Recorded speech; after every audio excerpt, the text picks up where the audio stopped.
So let's just go ahead and get this on out of the way. Dennis and Portia, they miss each other. They love each other. Apparently, he shipped her a gift all the way to Tokyo. She love it. She showing off her body and her titties and talking about the baby. They had a little hiccup with the whole he was texting the ex thing. I guess the heart grew fonder now that she wail over there and he wail over there and she had to tease him with the titties or whatever. They still in love. They still happy. Can't wait for the baby. Whatever else. Tanya, you did pretty good planning stuff. This bachelorette party, you had an idea there with the whole bachelorette thing. You was leading somewhere, but somehow you hit a left turn or a right turn or just ran through the light, didn't park nowhere. You had missed the whole exit, the whole curve, the whole turn, red then flipped your car, whatever. You, like I said, you was going somewhere with the Mexican food and the mixed with the American food, all the food you had and the snacks you had. You was going somewhere, but when it came to the gifts, well, not the gifts, yeah, the scripper, Tokyo Golden Boy. We gonna get on to him in a few minutes. Yo games, are they grown ladies or are they kindergarten? Like you ain't Tanya. You do good at planning stuff. You're just not good at bachelorette planning. I see that. I don't know what the hell you were what the hell you were thinking. What the hell popped off in your mind? Um, you lost your whole darn road or missed your parking to your house or whatever. That bachelorette party, if it wasn't for Portia and Candy with they freaky behinds talking about doing this with the pickle and all that. That bachelorette party wouldn't have been fun. And as for Mr. Tokyo Golden Boy with that little white towel wrapped around him, he was this big, kept his socks on, didn't do much dancing. Scruggle taking out the white towel from around his G-screen. I guess he was shaking his leg like, Tanya, I'm going to give you a pass. Like you said, it was your first time. You didn't know what the hell you was doing.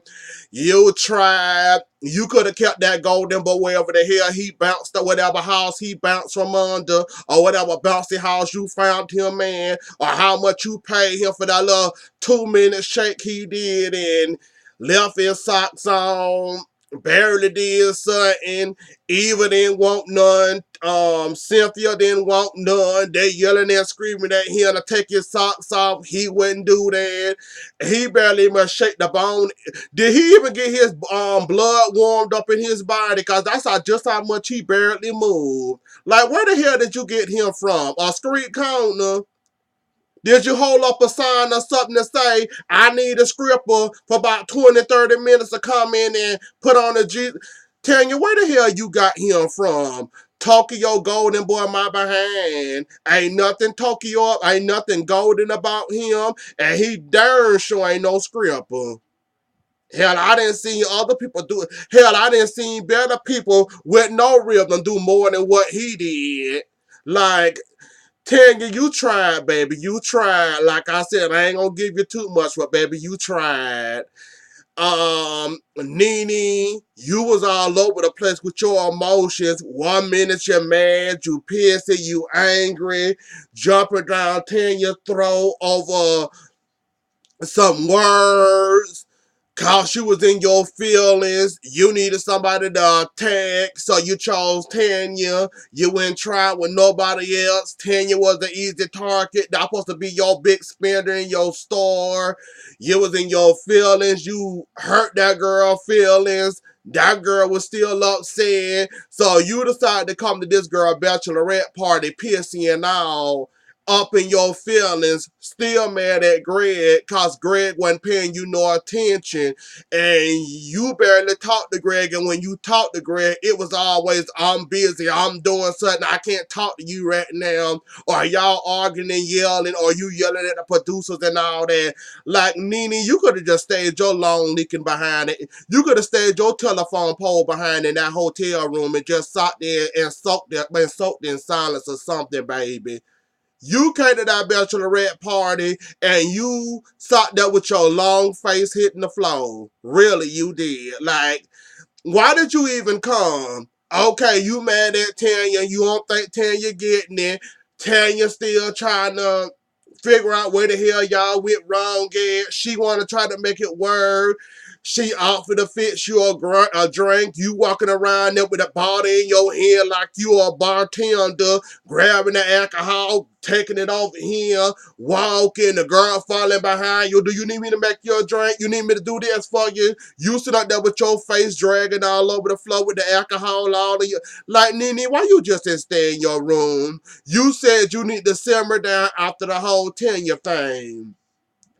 Granted, you didn't know Tanya was throwing this bachelorette party because it was all a surprise to y'all. Um, Candy, I don't know why you was complaining about your pajamas. Wasn't nothing wrong with your pajamas. You look like you was comfortable and you look like you had a good time. Everybody else came dressed up, even Portia pregnant behind. You was fine. You was good in your pajamas. I bet you was comfortable. Than anybody else in our room, I guarantee you, you was the more relaxed one and the more comfortable one at that bachelorette party. Nene ass was all over the place. What else happened? Besides the little bartender, Tanya Gaines went for a plane. They didn't get nowhere, didn't go nowhere. They all was wondering where the hell you get these little kitty ass games from. So if it wasn't for the freak Portia and the super freak Candy with the pickles and pretending like it was a dick, and how would you ride it or how would you do it, they basically wouldn't have fun. Nene, I guess she realized she was a sour grape at the bachelorette party. So that's when she decided to get herself together and straighten up her face, sitting up there looking like a child that didn't get no cake on somebody else's party. And then they went out that night. Nene had fun or whatever. They came back. Everybody had fun. Marlo, you talk about your fashions and brag about your fashion so hard. I know when the next day came, I know, or the next night or whatever that was, I know you weren't sitting all your high dollar fashions on that dirty hotel floor or the lobby or the hotel, sitting down there waiting for them to come open your door for you. Cause I guess you either lost your keys or was too drunk to put your key in the door to unlock the door, whatever your situation was. But Marlo Miss High Fashion. You mean to tell me you spending all this money on all these high fashion behind clothes and you sitting up there on that dirty carpet? Cause people walk that carpet day in and day out. I know you want to sit in them high expensive, high grade A from the runway on that dirty carpet. Sit out there waiting on somebody to come open your door. I was expecting you to be leaning on the door, sitting up upward, or find you somewhere to sit. I know Miss High Fashion, you weren't sitting on no, like I was lost and complete for words that you were sitting your fancy, I'm this girl, I got money like this, I can afford fashions, I can do this or whatever, I wear this, I get this off the runway, I wear this is couture. I know you weren't sitting that couture on that dirty carpet. Now, the fashion people knew that they'll have you arrested because that's a fashion crime right there. Miss High Dollar Fashions, Miss Off the Runway. But I know you was sitting up there, like you lost me with that one. But they did, however, I did talk about the pickles and what they did. Portia, when it comes to the whole Dennis thing and how thirsty you is when it come to him, baby, you got to keep up with your lies. Keep up with your lies and keep up with how thirsty you is for Dennis to marry you and how bad you begging and pleading and throwing hints and telling this man that you want him. Now, granted, he got you pregnant. Y'all ain't married. It don't look bad to us, but some people might frown against that. When they mention the whole, you happy, you happy, you happy, you love your boyfriend, y'all finna have a baby or whatever, and then you talk about, well, we having a baby, we having fun, this and that and all of it, we love each other, and when they bring up, are you gonna get married? Why did you start her? Flip over your words, trip over your words, slip all over your words, rolled all over the floor with your words. Now, Portia, that's what kills me about you. Love you dearly, love you down, however. But, baby, you got to keep up with your thirst and how thirsty you are for this man to marry you. But yet, when we're confronted about, are y'all going to get married and this and that and the third, you, oh, we was doing this.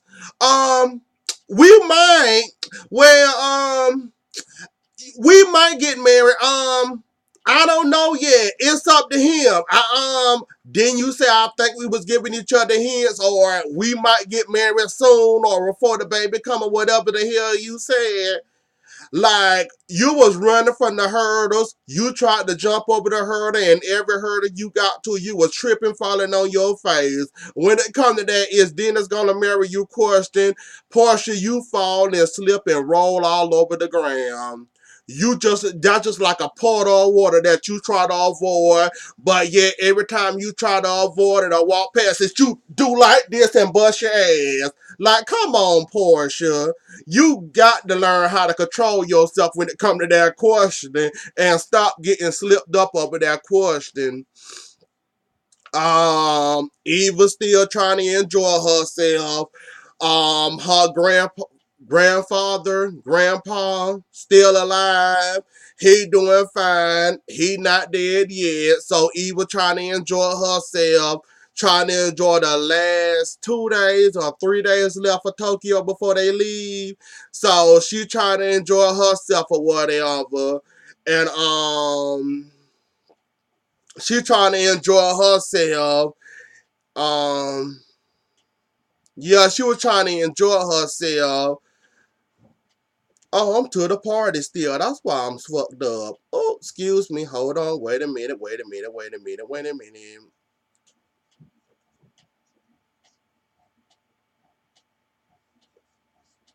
Did they go out that night? Yeah, they did. Oh, yeah, I'm the Nene finally got a hold of Greg. That's where I'm at. Okay, excuse me, y'all. My notes all over the place and I'm still trying to find them. Anyways, though, Nene finally get a hold of Greg.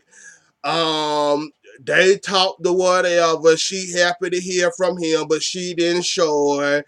She all over the place, like I said before. This was her escape. This was her escape away from Greg, cause she needed a break from Greg, and they both making a fool out of each other.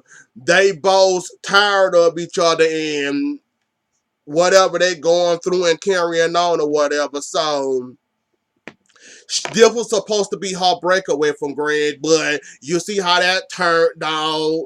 And she finally get a hold to him. They talk or whatever. They have a nice conversation. Greg surgery gonna be performed more than likely when she get back in the morning time, not in the afternoon. Nene basically said when she before she got that call from was it before or after she got that great after before she talked was it before or after she talked to Cynthia whatever. But anyway, though, she was happy to hear from him. She talked to him. They talked about the surgery. Basically they made up with each other. She was happy to hear from him. He was sorry. He sounded sorry. They had their little conversation. That's all she needed. And then some way Cynthia came in and talked to her. She was still sad and crying. She no, that was she wasn't crying. Cynthia came in and she talked, and Cynthia was trying to talk. She wanted to talk over Cynthia, talk about her feelings, what she going through, how hard this is for her. Then she cried on Cynthia's shoulder, saying, "This is hard for me. I cannot do this. I need love too. He always lashing out on me. I need to be loved. I'm being strong. I'm trying to hold on to whatever. I need him to show me he loved me." But in the end, though, he did end up showing her, though. But that was nice with the whole where her and Eva was together, and Greg had that big flower or bouquet or whatever the hell that was. Greg sent to her with that nice letter, which made her cry. She was happy to see him. He basically apologized for lashing out on her, being mean to her, talking down to her, or whatever all that they was going through before she came to Tokyo. So he got that on out of the way. He gave her a good gesture with that nice flower or bouquet or whatever that was big. I bet you that cost him a pretty penny. And that note was sweet. She could do nothing but cry and said, "Thank you, Greg." And then she went down memory lane from they good when they got married to the divorce and how they ended up getting divorced, but then they ended up getting back together and making it right. Then they got married the second time on the show. So Nene finally got her feelings in check, and I was happy for her cause I was happy for her cause, like I said, this trip was not good for Nene. Like Nene being an angry bitch this whole episode, where this whole Tokyo trip, her escape turned into a lashing out at one of her friends, one of her big spenders and swaggerlicious. Then turned out the you said and talking to that girl any kind of way and don't care how you talk about that girl.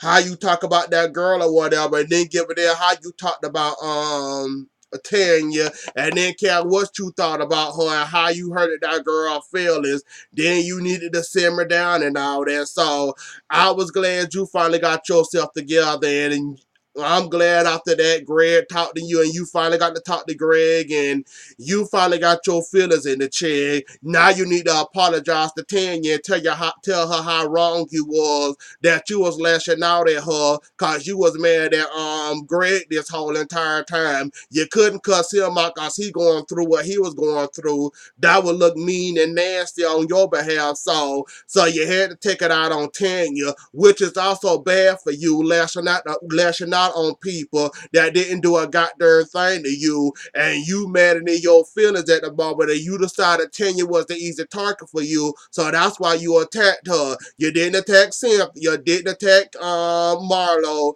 you didn't attack Candy, you didn't attack Portia, you didn't attack Cynthia, you Eva, you went for the easy target, Tanya, your friend that you brought on this show that auditioned for yourself. Nene, you need to apologize to Tanya, cause you misconstrued that woman's words, and then you've been coming for that woman this whole Tokyo trip, and before y'all went to Tokyo, so you might want to apologize to her. The whole samurai trip. Well, before we get to the samurai trip, everybody was on time. Ava, the little tour guide lady that told them to be on time. She was happy it was all on time and it was all came at the same time in a group. Wasn't nobody late. They had time to spare. She was surprised and shocked. That whole samurai training thing or whatever that samurai thing was, it looked like they all had fun. They all pretend like they was dying. The people did their little performance for them and all this and all that. So they all had fun. They all pretend like they was dying or whatever. Um, that was nice. And we gonna get to the last day of Tokyo now. And that big fancy dinner.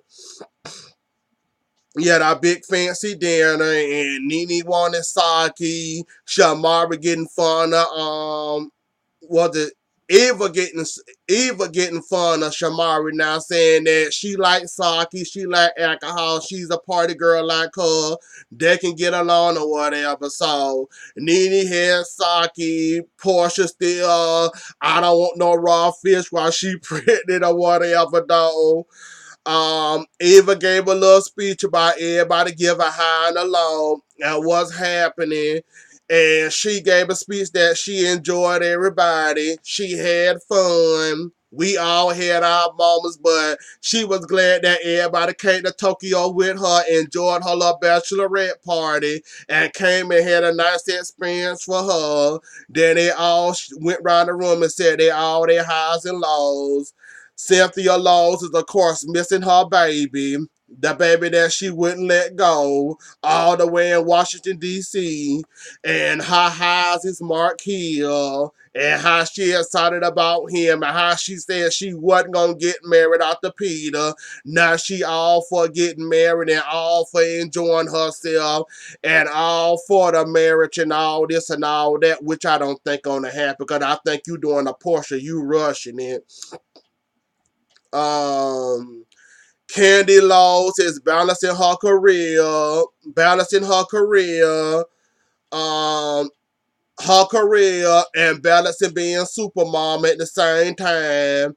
And her daughter in the back of her head telling her she don't need to have another kid. Her highs is her restaurant's doing fine. She talking about opening up a third old lady game, I think, or whatever. She talking about a third restaurant. Her burlesque show is doing fine. Her career is going off or whatever. And basically, she planned on using them them embryos in the near future. So she said them all high for her. Portia said she ain't feeding into the laws or whatever. And she said she gonna keep them to herself. She said her high is what's her man name? Dennis, and how he make her happy, how he fulfill her life, how she enjoying it. She thought she couldn't be pregnant or didn't want to get pregnant with her lifestyle, meaning her party lifestyle and the lifestyle she live in. But Dennis changed that. He fulfilled her. He make her happy. She loved every moment with him. She loved spending time with him. That was a whole sweet kind of thing. And then Candy chimed in and said, okay, now I feel bad all of a sudden because I see how he makes you happy, which I was proud of you, Candy. You surprised the hell out of me that you actually said this and that you actually mean it, meaning you finally get it that you going through the same stuff. Well, you went through the same stuff Portia went through with the whole Todd situation and how everybody had something to say about Todd, and now you basically leading the whole thing when it comes to Dennis. Now you see how Dennis make her happy and how she tear up talking about him. And you said you felt that same way when it came to Todd when you first met him and when y'all started loving on each other and y'all relationship got stronger or whatever. I'm glad you apologized to her and said that you feel shitty after all this and I want to be friends again and I'm sorry for that and you apologize. I'm glad Portia acknowledged it and said, I'll accept that we need to work on our communication, meaning talking, don't tell nobody else. If you got a problem, come to me first. Don't go running to somebody else. So Candy and Portia gonna be good after this. Candy finally got it. They're gonna be good after this, and they're gonna end up being good after this. Um, Shamari Laws was her music. It wasn't going nowhere passionate for it wasn't going positive for her, so she dropped out and left it alone. Her highs is her twins, getting back into music, working on a album with her husband. Them is her highs. Nene Laws was Greg and his cancer and him battling cancer and all this. And some stuff she wasn't comfortable saying on camera and all that. I don't think she gave any highs. I really didn't care at that moment. So that was it. That's where it ended up at. But anyways, though, y'all, I'll see y'all later. Don't forget to like, share, comment, and subscribe. I'll see y'all later. Enjoy the rest of y'all night. Bye.